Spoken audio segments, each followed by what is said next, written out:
90% of Americans are receiving a stimulus check from the government, but for many, it won't be enough to get them through this crisis. They still have to prioritize which bills get paid and which don't. News4JAX consumer investigator Lauren Verno explains how to make that money last a little bit longer.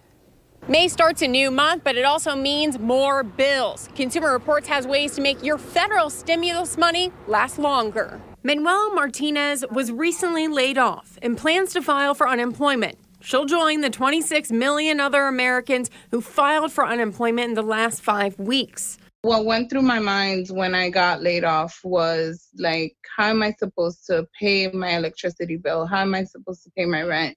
While also thinking about how am I going to set food on the table? But Manuela is taking steps that can help. So I reached out to some of my credit card companies and I've requested them to stop interest rates. They've actually taken ownership to say, listen, you don't have to pay anything for the next 3 months, some of them 2 months. It's important to get a handle on how much cash you have coming in and how much needs to go out. Normally, you might have to focus on paying down your high interest rate debts first, but these really aren't normal times. So you might have to focus instead on essentials such as rent or utilities or pharmacy bills. For people who've suffered a financial hardship due to the coronavirus pandemic, many banks are deferring credit card payments like Manuela's and waiving fees for a period of time.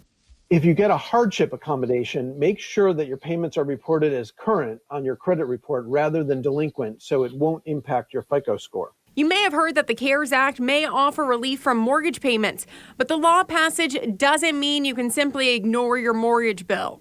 The law actually doesn't kick in automatically. You have to contact your servicer, and it doesn't say how you'll be asked to pay up afterwards. So your servicer should contact you about a month before the time is up to offer you a realistic payment plan. The law applies only to federally backed mortgages. You can find out if this is an option for you by speaking to your mortgage servicers.